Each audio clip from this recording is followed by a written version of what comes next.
listening to the Maddox Podcast, hosted by the Maddox Real Estate Team, Jason Maddox, Jamie Abitia, and Katrina Pryor, presented by Painless Podcast. To learn more about our services, check out our website at maddoxrealestate.com. In our first episode, the Maddox team talks about one of their favorite pastimes, wine tasting. Living in the Bay Area means that you are never far away from a good winery, and not just the ones in Napa. In this episode, we open a bottle of one of our favorite wines and talk about some of the best Bay Area wine tasting experiences we have had in case you are looking for your own wine tasting adventure. Welcome to our podcast. This is our first episode ever, and so bear with us. The bottle's already out. The bottle is out, yeah, so we haven't got to the second. We've got two here. So I wanted to kind of go into this Bacci that we love so much. It's part of Vista Tui Winery, and I'm a member there. And we go there often to do some tastings. But Bacci, I don't know how we just tasted it one time, and I think that it became my favorite because I'm more of a blend guy. It's sweet. Yeah, it's a little on the sweeter side. It's not super dry. It's a nice red wine. I think it goes well if you have a crowd of people, if you're doing like a family dinner. If you're home alone, just in a dark room. And you just want to, drown your sorrows after a long day in real estate. Yeah, or you have kids on Zoom and you just can't deal with yourself anymore and you just need to open a bottle of wine. Plop them down in front of the iPad and open up a nice bottle of Bacci. No, but I think it's great because it seems to be a crowd favorite. It's hard to displease anybody with a bottle of Bacci. Really is. It's really good with prime rib, any type of meat.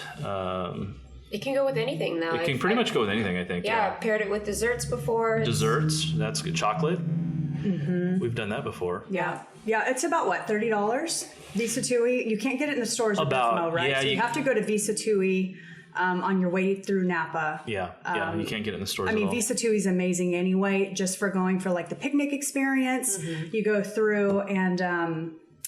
There's just so many things to do on that particular road and so many different wineries. But Vista Tui is always kind of a quick stop. It's one of the only wineries that has kind of a picnic grounds and picnic areas, and you fill up your bag and take it to all the wineries that don't allow food. It's great. Yeah, we've done a couple of picnics there. It's a lot of fun. The grounds are beautiful. It's super beautiful. I think it's always kind of one of our must stops every time we go wine tasting. What do you guys look for when you're going wine tasting and kind of planning out your day? How do you go about picking the wineries that you're going to? Well, Katrina had a really good point yesterday when she talked about this. I think what we look for is experience, right? Because there's the winery that's actually amazing. It's a beautiful, beautiful winery. It is Sterling. And we go there. You go there for the gondola. You take the gondola up to the winery. You do the tour. It's beautiful. It's amazing, especially on a perfect day. But the wines, the wines aren't amazing, and we don't love them as much. So I don't know, kind of go into what you look for. I love wine, don't get me wrong, but when I'm going out for Napa for the day, it's also about taking either my mom with me or some friends, and so I don't just want to walk into a winery and taste wines. I think that's great, but I want I want a day full of something. I want an experience, so I try to fill up the day with different stops and going to wineries that provide something a little bit more than just wine tasting. Right. So Sterling is great. You take the gondola up this beautiful mountain ridge. You see the whole valley of Napa. Once you get up to the top, of course, then you have your own tour. And the wines are okay, not really.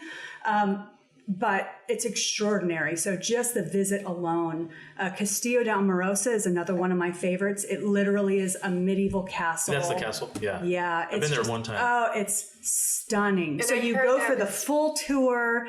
It's at least an hour. Yeah. I heard it was damaged by the fire. Do you know if it's up and operating? So my understanding is the back area was damaged where they stored the wine. And that was also part of the castle itself. But the main tour, the main building, the main structure was still intact, just because of the so many fires in the Napa Valley. We're all really concerned. It's only about 20 minutes away from us, so we're all very concerned about the businesses there. But yeah, so Castillo de Amorosa, that's another one that provides that type of experience. My problem is that I have a tendency to go to the same ones, and there's probably five. I mean, I don't know for sure, but there's got to be like 500 different wineries in the Napa Valley. So because it's so vast, it's a good question. Like, how do you pick? How do you choose which ones to go to? And I have my go-tos, but I want to explore so much more. And I know you're a member of Prisoner, and also Visa Tui, which is also one of my go-tos. But tell me about and Raymond, right? Kent is a member of Raymond. Prisoner is amazing. I've gotten kind of weird feedback about that winery because they're like, oh, it's owned by Constellation Wines or whatever, and it's very corporate and all that stuff. But honestly, like, you go to that winery, and Kent has a really good point about that, and I don't remember now what it is. It used to be something. But it was a really good point. It was a really good point. He's like, make sure you mention this in the podcast, and of course, I don't remember what that is. But when you go to the winery, again, it's experience. The grounds are gorgeous, and we did a really cool tour. And we met the winemakers and things like that. Oh yeah, that was really cool. Really fun. They have their own garden on the grounds. You kind of go through the garden. You get to taste whatever they're growing for the season, which is really cool.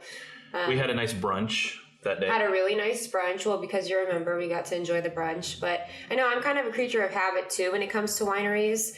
It all started with when you guys took me on my very first wine tasting adventure when I was 22, I think. I wasn't really into wine. A lot of young people aren't. I kind of had to come into it. I was a late bloomer too. Yeah, but now, I mean, I can drink it like water. But yeah, I think that was one of the fun things is we started off at Chandon. And started off with champagne tasting, which is a really easy way to kind of segue into wines. If you're just getting used to them or just trying to discover them. Nice, light, and bubbly. Really fun to start the day there. Really pretty grounds as well. Yeah. You go in. Right. Yeah. We took a limo there for your birthday. We took a limo there for my birthday. You guys surprised me at our office. And we went up there and had a really good day. And then I think we stopped by Visa Tui. I think we're kind of creatures of habit too because we make connections up there, right? So at Visa Tui, we have Janet that we love going to see her and love visiting with her. And, you know, she's always giving us fun little extra tastings or whatever from the barrels. So we kind of create those connections and we want to keep coming back. Same with Prisoner. We had Sarah there. She just left. Sarah just left. She's, I forget where she's at now. They told me. She's at like a reserve, like a private reserve place. Some the Napa Reserve or something. But, you know, we went up there because we really liked seeing her and enjoyed her, and she was so passionate about what she does and explaining the history and explaining the process to you.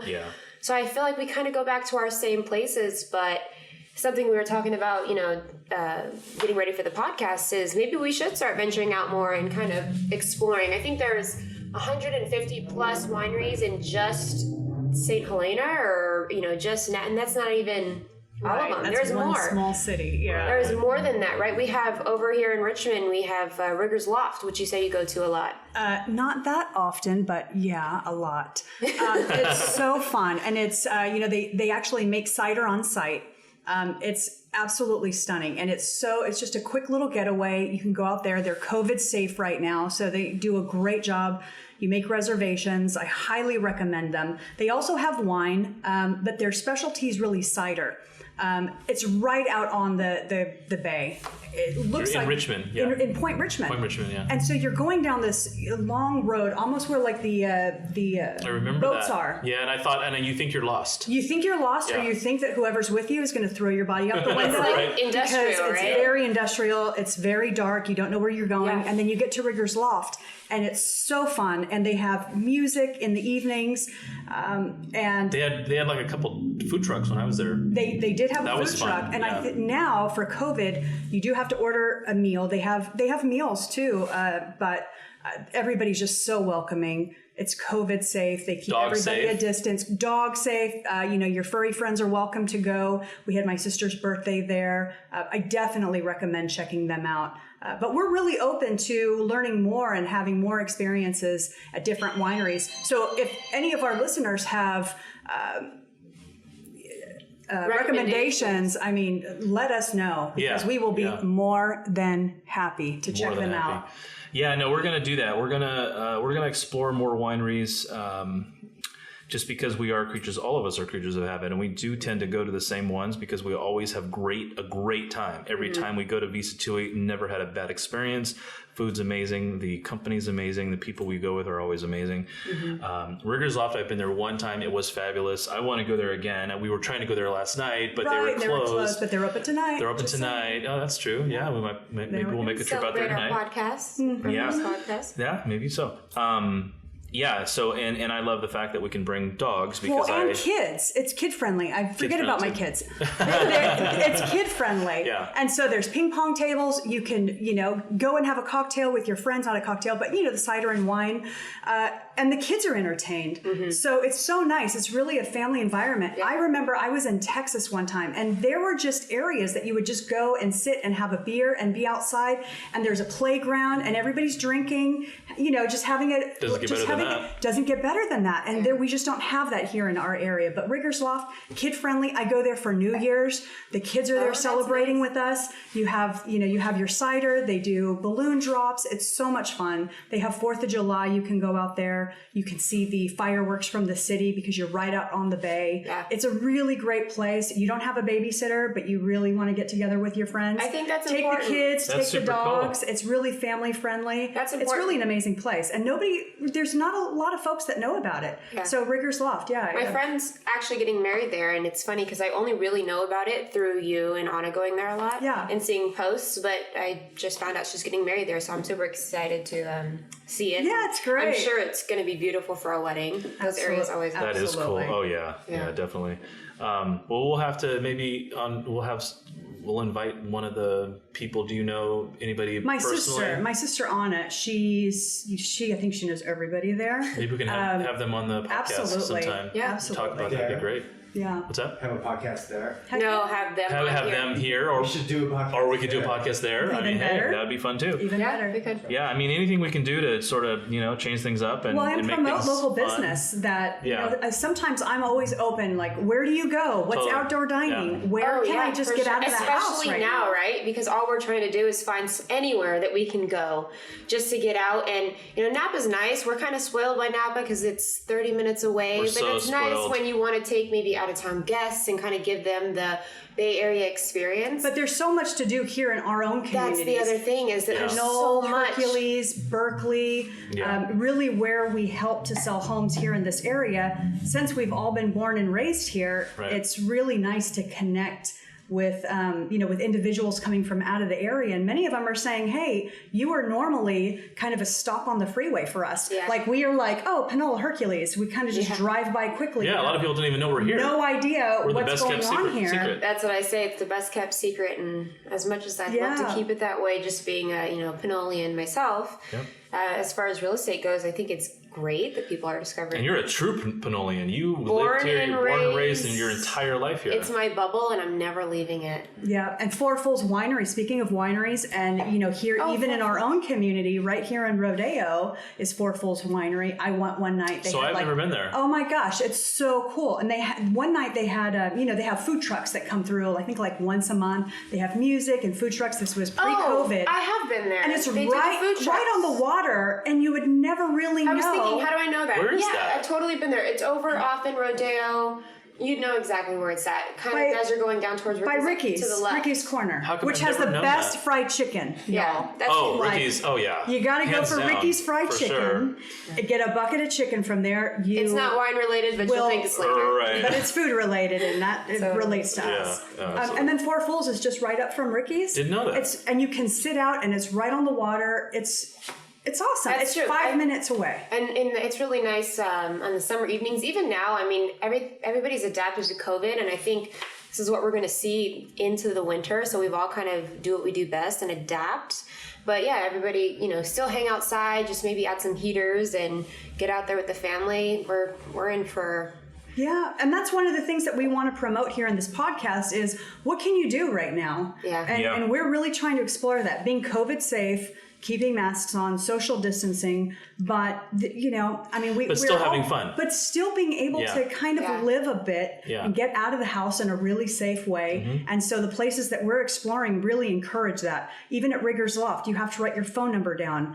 You can only have so many at a table. You have to make reservations in advance, because if they need to, if somebody were to call and say, I was there that night, I wasn't feeling well, they'll call everybody that was there that evening to let them know. So we really want to try to explore those areas. Tina's restaurant right across the street, right here in Pinole.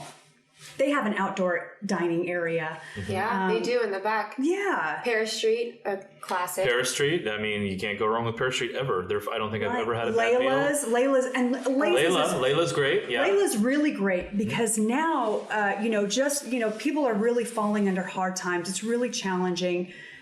They have an opportunity where you don't have to say anything except, I'd like a meal. They're covering meals for folks that are not able to pay for it. Yeah. And it's just an extraordinary expression in the community to say, you're hungry, you come to us and we got you covered. And Layla's is just a beautiful place to sit out. Again, if you're there with the family, that they have a patio that looks out over the water. I call it the San Pablo Riviera because it really is, it's beautiful when you're kind of sitting over and I've referred a couple clients there recently. That's always actually my number one place aside with Paris Street, kind of tied, if you're looking for a great experience. And I have clients that now go there nearly every Friday. They're there. I'm like, you guys know it better than I do now. And they're new to the area. Exactly. I mean, there's powder cake also. Jalapeno margaritas. Just saying. And it's just, all of these areas in our community, they're welcoming, they're COVID safe, they're a lot of fun to go to. And, these are kind of the places that we want to highlight, but also explore more. We're open to learning more about areas that we may not know about, and we want to explore those and bring those to you. Yeah. Well, we love food, we love wine, we love each other. So, I mean, we just love to spend time together, meet new people, and do fun things like that. Yeah, and it just so happens that real estate falls right into that because it's something that we love. Totally. We're dealing with people in the community. And it's so often that it doesn't feel like work. Absolutely. Oh, right. It's like, I don't feel like I work ever. And that's what I love about this whole business. It's like we get to spend time with each other. We get to call each other all the time because, every transaction's got problems and good and bad, right? And we get to spend time with each other. We get to go explore and drink great wine, meet with clients, drink, have dinner, drink good wine with them and have good food and things like that. I always say the first meeting you're meeting clients, and then the second meeting you're meeting friends. Yeah. Right. And it just, that relationship just stays because I think for all of us, it is work, but it's not work. It's not a transaction. Yeah. It's we're partners in this, and then those partners become friends, and then it's just we've just met so many extraordinary people through this. Through what we do as real estate agents. It truly is. I wake up and I pinch myself like this is what I do and I love it. Yeah. Well, and clients, they call a lot or text and ask, what can we do in this community or what is in this community? So it's important to direct them. Hey, you want a good cup of coffee? Go to East Bay Coffee in downtown Pinole. Oh my gosh. Okay. So I'm drinking East Bay now, accompanied with my Bacci, but tell me about this because Jamie, this is amazing, right? You introduced me to this drink the Sleepy Hollow. Oh, the Sleepy Hollow. So I can't take credit for it. I would love to, but one of their original employees, she's no longer with them. She moved back to her home state of Ohio. Shout out Sarah. But she introduced me to this. It's basically, if you're familiar with the London Fog, it's Earl Grey tea and vanilla and milk. I get oat milk. No, there's something pumpkin-y. No, but during the holidays when they do pumpkin spice, just to kind of be a little more basic, I like to do pumpkin spice instead of the vanilla in the London Fog. So it turns into kind of this fall, just really good. I think it kind of tastes like Fruit Loops. I don't know. It's got kind of a fruity flavor. Can't go wrong with that. And I actually really don't love like fruit flavored drinks and teas, but I will drink this constantly. It tastes like a fall morning. It tastes delicious. Like fall in a cup. It's really good. I get it with oat milk. I'm not lactose or anything. I just happen to really like the creaminess of the oat milk. Well, and they make their own syrups, right? So everything they make is like from scratch, which is super cool. And we're gonna, a lot of these topics we're talking about, we're gonna go go out and branch out on further episodes in the future and kind of talk about them. I'd love to have the East Bay Coffee crew on here to kind of talk. They're actually our neighbor, so if you're familiar with East Bay Coffee and Pinole at all, our office is right next door to them. We kind of moved here because of them. Yeah, actually, we did. So we could walk over and grab coffee every day. But yeah, I think they're totally awesome, and shout out to Sarah for turning me on to this. I called it the Sleepy Hollow just because I needed a fall name for it, but she created it for me. Yeah. Did you call it the Sleepy Hollow? I called it the Sleepy Hollow because it needed just a fall name, but so is that what they now they call it? I call it Sleepy Hollow. It's not on the menu. I don't know why it's not, but if you ask for Sleepy Hollow, they will know exactly what it is. So it's Jamie's drink. It's Jamie created. Sarah created it. I can't take credit. Sarah created it for me because oftentimes I go in there. I'm not really a coffee person. I can drink coffee, but I like my coffee like Katrina says, like a milkshake. I put my hazelnut creamer in it every morning. My Coffee Mate, like I want that thing so sweet and delicious. And so when it comes to actually coffee, I'm not like a Pete's or, if I go to Starbucks, I'm a caramel macchiato girl. Yeah. So coming here, I didn't really care to get coffee every day, but in turn, I got this tea, and it's my favorite thing. I literally look forward to the fall months and kind of going into the winter just so I can get this. Yeah, they have a really good pumpkin spice syrup or something. It's incredible. Everything they make is incredible. Yeah. You literally can't go wrong. Even if you, especially if you are a coffee drinker, you will never go wrong there. But but that's the goal. That really is the goal of this, is to say, welcome to our community. Yeah. Let us tell you all about it. There's a lot of folks that are coming from San Francisco right now. They realize they don't have to stay in their 600 square foot condo in San Francisco to work. Yeah. They're working from home and they want to branch out a little bit. And our prices here in our small town is, it calls to them and they say, tell me about your spot here. Mm-hmm. And the fact that we've been, raised, born and raised here, we're able to provide a lot of insight, different nuances of each neighborhood. And so it's coming really from a place, and the fact that we're living here and I'm raising my kids here, it really resonates with me and them that they're really getting a perspective of somebody that's been here for this is going to be a good time. segue because our second episode is actually going to be based on growing up in Pinole and kind of our stories. So that'll be, tune into that. Well, you and Katrina are the only two that were born and raised. You were born and I was born in San Francisco, but you on day came 3 home, I came home to Pinole. I moved here in high school. So and what's that? Oh yeah, sorry. Okay, we'll save that for the second episode. But anyway, back to our kind of experience thing. So that's what we're all about. We're all about experience and turning people on to new stuff, fun stuff. We love food. We love wine. We love food. But we love to go and explore new restaurants. The food is an art, right? And like at Prisoner, they do that brunch we had was a beautiful chicken and waffles. Oh, yeah. And we've done beautiful chicken and waffles. I've never heard waffles described as beautiful. We've never had what we had there, what we experienced. It was like an out-of-body experience. It was I didn't think chicken and waffles could be so amazing. Right.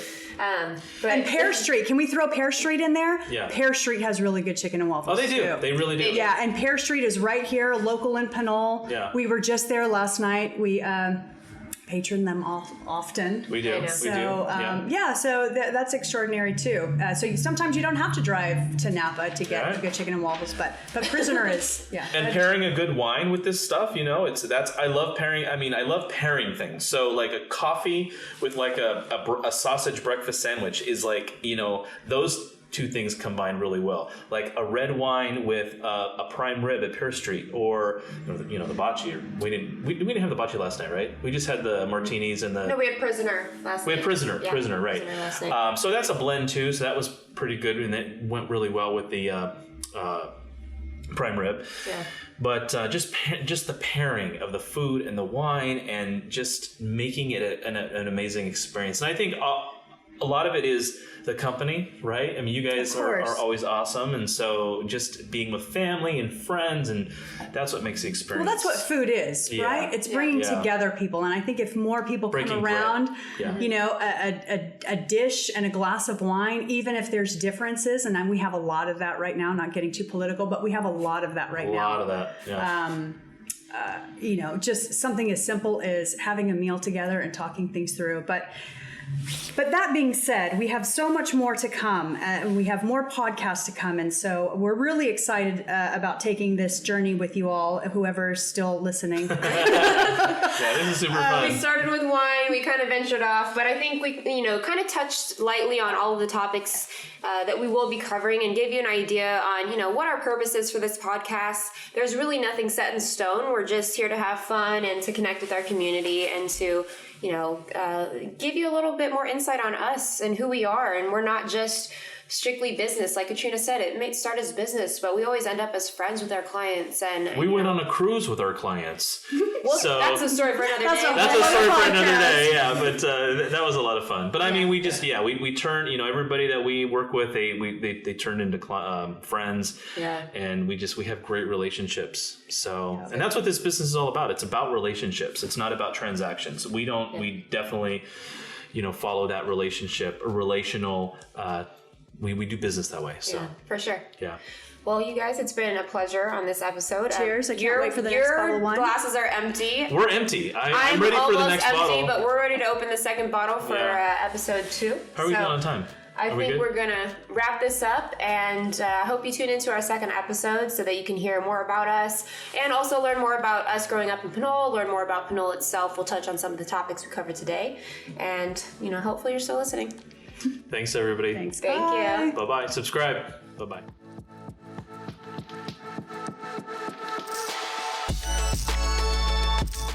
Thank you for listening to the Maddox Podcast. Thank you to our producer, Sam Lubman of Painless Podcast, for helping make this podcast possible. We started this podcast so we could share our real estate insights, as well as provide our listeners with a chance to get to know the Maddox team. Our goal is to make our clients' real estate sale or purchase as simple as possible, allowing them to sit back while we handle the hard work. To learn more about what we do or to look up resources about the Bay Area communities, visit our website at maddoxrealestate.com or give us a call at 510-993-0688.